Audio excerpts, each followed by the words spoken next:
so as we look in the life of Isaac, we see this extravagance of God, which is absolutely counter to everything that you're hearing in the world right now. In many ways, a lot of people look at God kind of like some of Pam's swimming coaches. They would yell quite loudly at her, kick, kick, kick, swim, whatever they're yelling at her. And I think in many ways, a lot of us look at God that way. That we look at God as being this mad guy up in the sky. He's going to yell at us. He's going to shame us. He's going to do whatever it takes to get us into line. And your neighbors definitely think the same thing. But that is not what we see here in this passage. As you open this text, and as you start to look through it and see what is it that's taking place, in all of these things, what you start to see is that God's extravagant mercy is being unearthed in the midst of conflict. God's extravagant mercy, and it shows itself up in at least three ways. We see God's promises to Isaac in verses 1 through 5.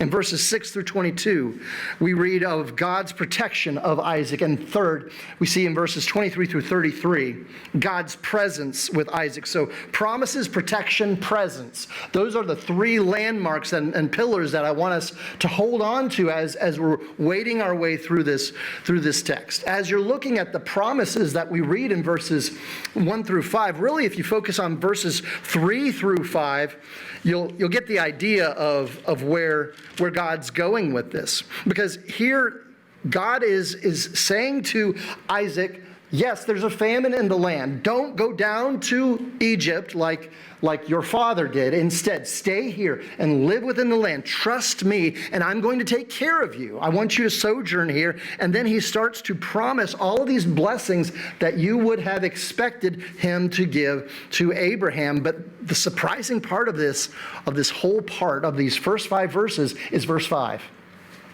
In verse 5, this is what we read. Why is God going to bless him? Because he's a good guy? No, not at all. Because Abraham obeyed my voice and kept my charge, my commandments, my statutes, and my laws. It's not because of you. It's not because you prayed a good prayer. It's not because you're doing a good job at work, Isaac. It's because of your dad. You do not deserve this, in other words. This is mercy. This is something amazing that God is giving to you, and it's not because you deserve it. It's not because you have earned it. Instead, what we see is that these promises, why does God promise to bless Isaac? For the sake of Abraham. For the sake of this relationship that God already had with Abraham. So there we see the promises, and those promises that if you're reading this and you're an Israelite, you're, say, living in the land of Moab, about to enter into the land of Canaan, you were if you were hearing Moses read the book of Genesis to you, then you're wondering, why in the world should I read this? Because God will get you safely to the other side. And that whole area where Isaac has been doing his thing, where Isaac has been living, that's your place. Those are your lands. And this is the faithfulness of the God who promises things and gives great things. Because people deserve it? No. Because he's a God of extravagant mercy. And we don't just see that extravagant mercy in verses 1 through 5. We see it in verses 6 through 22 as well. We see the promises to Isaac in verses 1 through 5, but we see the protection that's afforded to Isaac in verses 6 through 22. Now, there's a lot of things at least enough things that Isaac does in here that are just plain boneheaded. Okay, that's a theological term. That's a bonehead move. I'm in a place where I don't know. I'm scared of these people. Oh, she's my sister. Now, have we heard this one before? We've heard that this is the third time, And the thing that makes it even worse is Rebecca his sister? No. She's not his sister. She's long-distance relative cousin, maybe. but she is not your sister. When Abraham said it the first 2 times, he was at least kind of telling the truth. He was shading things a little bit. But here you have Isaac just outright lying. Why? Because I'm afraid that these people are going to try to kill me because my wife is good looking, shall we say.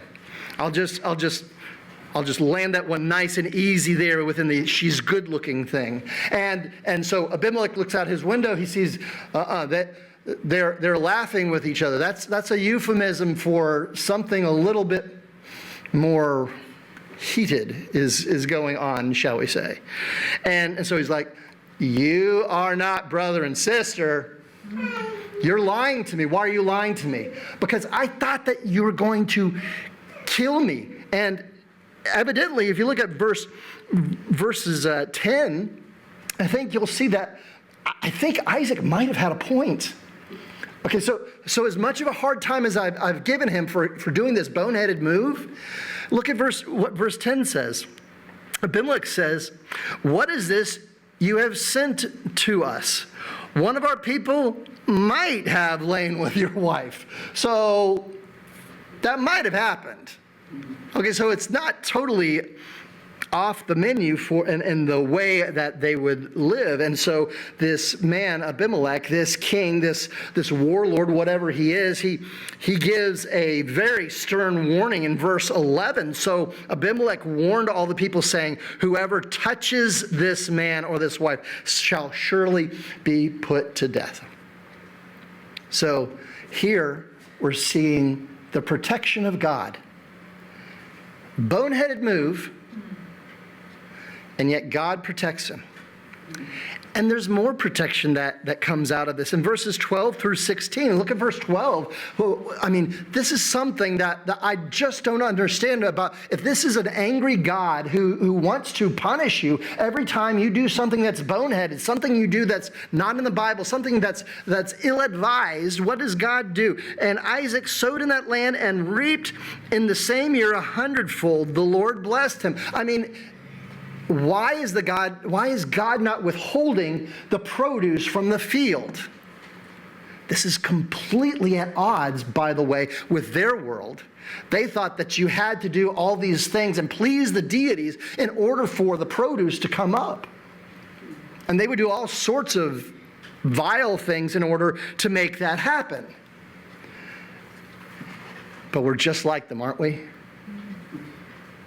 I mean, we have all sorts of superstitions that we lay out there. God's being good to me. Why? You'll come up with a reason. You've prayed a certain kind of prayer. You've read this book over here. You're making sure that you're keeping up with all the episodes of The Chosen, which I hear is a very good show. But you're doing all these things. Why? Because you want to be in the in crowd. You want God to bless you, perhaps. But God, he shows material prosperity in spite of the conflict, in spite of the boneheaded move. And he continues in verse 16. It goes on to where we read that Abimelech says to Isaac, get out of here. You're too powerful for us. That is just how powerful they are. And then as you go through verses 20 through 22, you start to see another cycle of conflict, which you might be saying, I don't see it, Bill. In many ways, it's a symbolic way. It really happened, but it's a symbolic way of showing the conflict that is going on in Isaac's life. And he's going from a place of conflict to a time of rest and peace and flourishing. Look with me at verse 20. The herdsmen of Gerar quarreled with Isaac's herdsmen, saying, the water is ours. I mean, so in our world, it would be something else. It would be gas, right? The gas is mine. No, gas is mine. Whatever the commodity. The water is ours. So he called the name of the well Essek. If you look at your footnotes, you'll see that Essek means the word for contention, fighting, conflict. Well, verse 21, we see a similar thing take place. Then they dug another well, and they quarreled over that also, and they called its name Sitna, which means enmity, which does not mean having a good time with one another. Okay? And then finally, in verse 22, we see that there's another well, and nobody's fighting over it. Finally, a place where we can spread things out. I can set up shop. And so he calls the place Rehoboth, because setting up shop is kind of what Rehoboth means. And so it means that God is giving me a place. And so you see here in this text, through the digging of these wells, that God is taking this man Isaac in language that he can understand, in a way that means something to him, of these wells from conflict to peace. And we see a third mark of extravagant mercy. We've seen it in verses 1 through 5 in the promises. We've seen it in the protection. But we also see it in God's presence with Isaac. That God is there present with Isaac. And now you see it in the beginning, in the first 5 verses.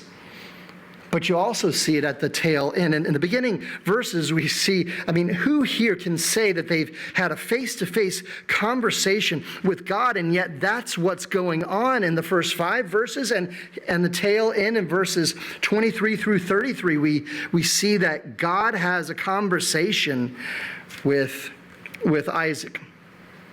Verse 24 says, "And the Lord appeared to him the same night and said, I am the God of Abraham, your father. Fear not." He's giving all these assurances. I'm protecting you. I'm there with you. I'm going to keep you. "And I will bless you and multiply your offspring for my servant Abraham's sake." Did you hear that repetition that took place in verse 5? So over and over and over again, we see that God's extravagant mercy is being poured out. And so we hear the promises of Abraham that are coming into the life of Isaac. And we also read in verse 28, "They said, we plainly see that the Lord has been with you." God's presence in Isaac's life, yes, it's plain because he's receiving these blessings from God, but it is so obvious to the outside world that God is with him that they say, hey, we even see this. And so what do? They say, listen, since you are on God's side, we want to be on your side. Because that way maybe God won't be your deity, your God, your Yahweh guy. He won't be mad at us. So let's just hedge our bets a little bit. And so Abimelech comes with his 2 other friends, who I don't want to pronounce their names because I can't even find the verse right now. But you see, the point is, it's a non-aggression pact. They say, hey, let's all, why can't we be friends? Is basically what they're saying. And so what does Isaac do? He hosts a party, a man of generosity does it, and then the next day they take the oaths and they go on their way. This is what we see that's taking place. And as an additional show of God's blessing and generosity towards Isaac, that extravagant mercy that we've been talking about all this time, they find yet another well, yet more God's goodness just bubbling up out of the ground. It's coming straight in Isaac's direction. So here we see the promises, the protection, the presence. This is all what this passage is showing to us. Now, if you're reading this and you're not an ancient Israelite, you may be saying, so what? Why does this matter? Well, if you're an Israelite, what you're hearing is this, that Isaac received these promises. Okay, that's something I need to know, that God says he will be with me, that he protects me, that as I want to enter into this land that he has told me these promises about, I want to know that he's indeed going to do this. Well, we see this in the life of Isaac. And if you are one of Isaac's great-great-great-grandchildren, these are the promises. This isn't something that's theoretical. This applies to you. This is very, very personal. And then he finally says at the end, not only are my promises with you, not only is my protection with you, but my very heart myself, as the God of the universe, my heart is with you, my presence is going with you.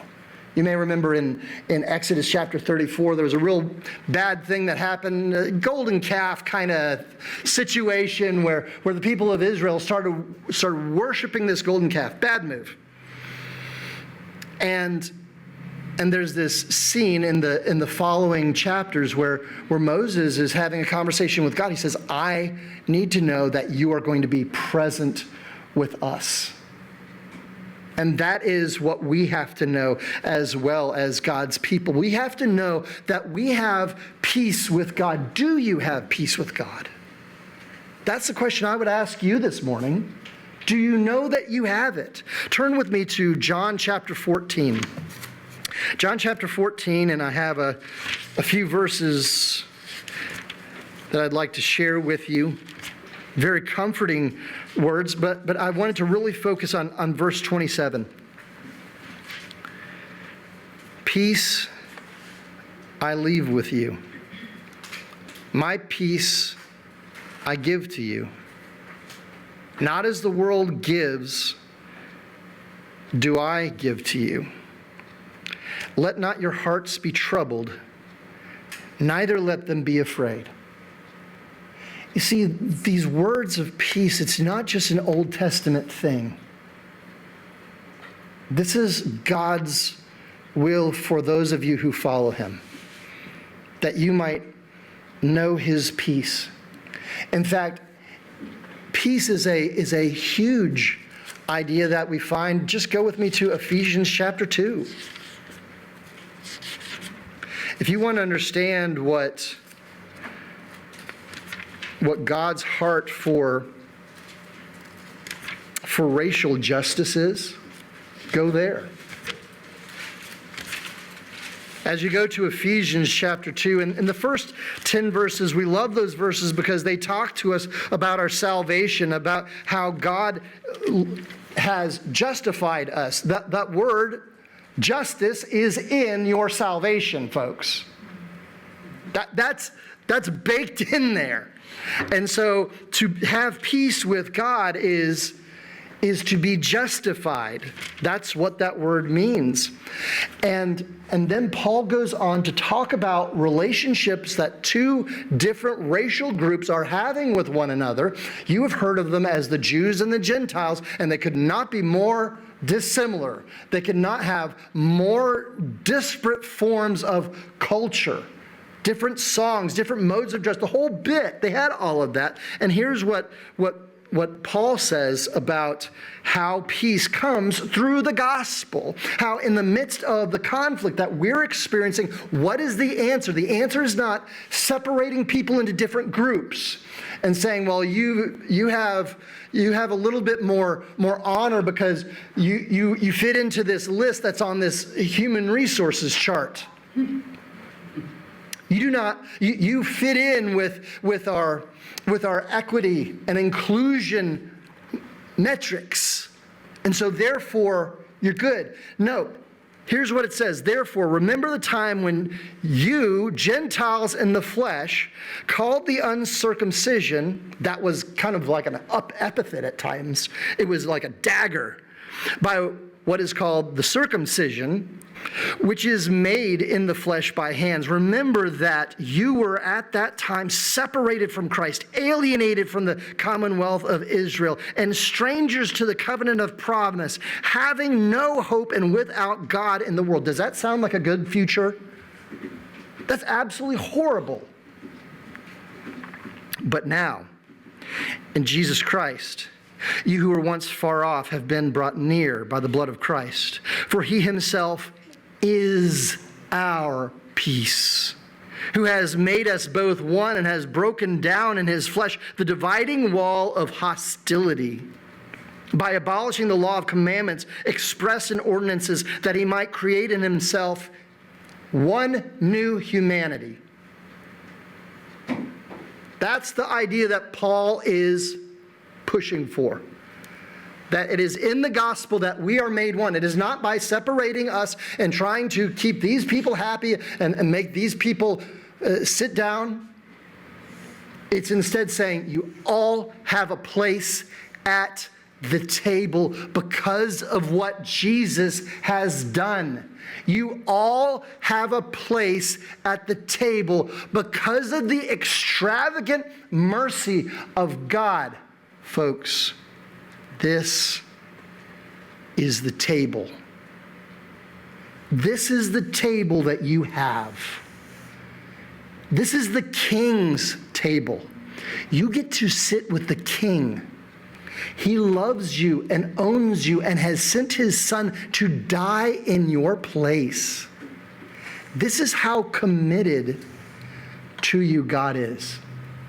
He sent his only son, and he has sent his spirit to live within you so that you might go from this very true reality of conflict that we see in this world to a life of peace that was bought by the Prince of Peace, Jesus Christ.